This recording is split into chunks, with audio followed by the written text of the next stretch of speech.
everyone, I'm Emma, And I'm Ryan. Welcome to Voice of English, where learning feels natural. and every voice matters.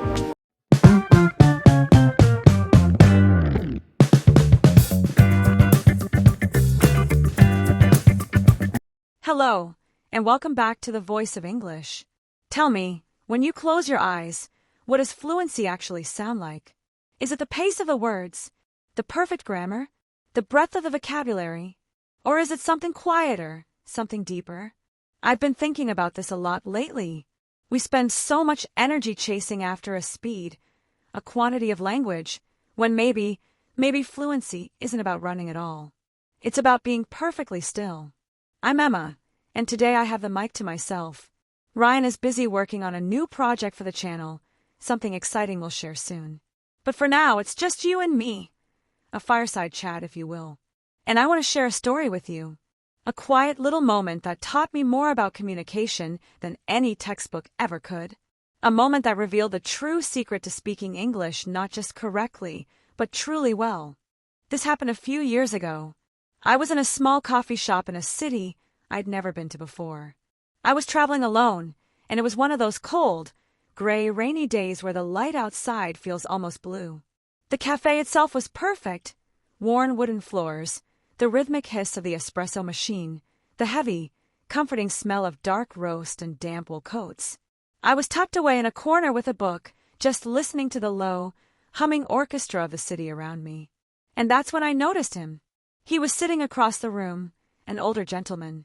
I recognized his accent as being different from everyone else's. It was clearly a second, or maybe even a third language for him. He was talking to the barista, and he was asking for directions to a nearby museum. Now, from a technical standpoint, his English was not perfect. He paused often. His pronunciation was hesitant on certain words, and he had to repeat a complex street name twice. He clearly knew the words, but he was searching for them. The interesting thing, the thing that stuck with me, was the barista's reaction. She didn't interrupt him. She didn't rush him. She was leaning in a little bit, her arms resting on the counter, her face open and kind. She didn't just hear the words. She seemed to be listening to the space between them. And when he finally got the whole sentence out, a beautiful, slightly complicated inquiry about the best route and the opening hours, she didn't answer with a quick sentence. She smiled, paused herself for a moment, and said, "That sounds like a wonderful place to spend an afternoon." She saw his entire effort, his entire intention, before she even offered the directions. In that little exchange, I saw the entire, messy, beautiful truth about language laid bare. What was happening in that moment? Was it a lesson in grammar? No, it was a lesson in presence. I realized something critical. Fluency is not about how fast you speak, it's about how well you connect. And this observation broke down for me into 3 major realizations about the journey to true fluency. Realization 1, the silence is part of the sentence. We, as language learners, are terrified of the pause. We think that if there's a gap, a moment of silence, that we've failed, that the other person is judging us. But look at the best communicators in any language. They pause. They use silence as a tool. Think of a brilliant speaker using a silence just before the key point of their argument. It builds drama. It gives the listener time to catch up. Your hesitation, that moment where you're gathering the right word, shaping the perfect phrase, that's not a malfunction. That is your brain working. The real mistake isn't the pause. The real mistake is trying to fill the pause with distracting fillers, just to sound fast. When you own your pause, you communicate to your listener, "I am carefully selecting the right idea for you." That's what the gentleman in the cafe was doing. He wasn't hesitant, he was thoughtful. And because he was thoughtful, the barista was patient.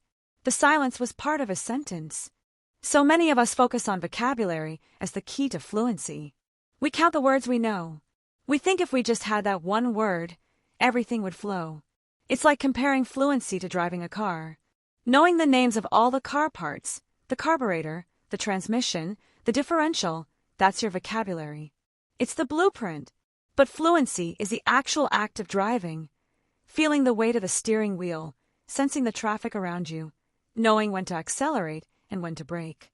It's the coordination and the instinct.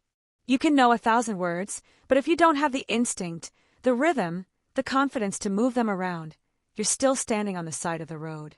The moment you let go of the need for the perfect word and instead focus on getting the meaning across, that's when the steering wheel stops feeling heavy. It's the shift from thinking, I must use the word ubiquitous, to simply saying, it's everywhere. Focus on the message, not the dictionary entry. The message is the destination. This is the big one. Fluency is, at its core, an emotional state. It is the feeling of being safe enough to make a mistake. Think about it. Why do you struggle when you are tired, nervous, or being tested? It's not because you forgot the grammar rule. It's because your emotional state, your anxiety, has hijacked your connection to the language center of your brain. We call this affective filter, and it's real. It's a wall you build up out of fear of judgment. The cafe story is powerful because the barista managed that man's affective filter. Her kind eyes, her posture, her gentle pause, she signaled to him, I see you. You are safe here. And once he felt safe, the words, though slow, eventually came out clear and whole. Your homework, if you accept it, is to actively work to lower your own affective filter. Don't practice in front of a mirror to correct flaws. Practice to observe your own grace. Don't seek out the perfect conversation partner. Seek out the person who makes you feel safe to stumble. Because the true measure of fluency isn't the absence of mistakes, it's the speed of your recovery from them. It's how quickly you smile, correct yourself, and keep the connection alive. So what does this mean for you starting tomorrow? It means that when you're speaking English, I want you to give yourself permission to breathe. I want you to see the pause not as a gap to be filled, but as a deep breath to be taken. It's the space where intention meets expression. The work you're doing right now, listening to a podcast focused on reflection and meaning, that is the work of a true communicator. You're building the house, not just collecting the lumber. I hope this changes how you view your next conversation. Don't worry about being a machine that spits out words quickly. Be a human who chooses them carefully. It's okay to say, just a moment, or, how can I best phrase this? Your listener will appreciate your presence far more than your pace. And that brings me to my question for you this week, something to leave in the comments. What is one thing you will give yourself permission to do in English next week that you previously thought was a mistake? Will you allow yourself to pause? Will you use a simple word instead of a complex one? Share your intention below. I'll be reading every single one. Thank you, as always, for letting me into your headphones and into your journey. Remember, the Voice of English isn't about learning a language. It's about learning how to be more of yourself in the world. Until next time, be gentle with your words and kinder to your silence.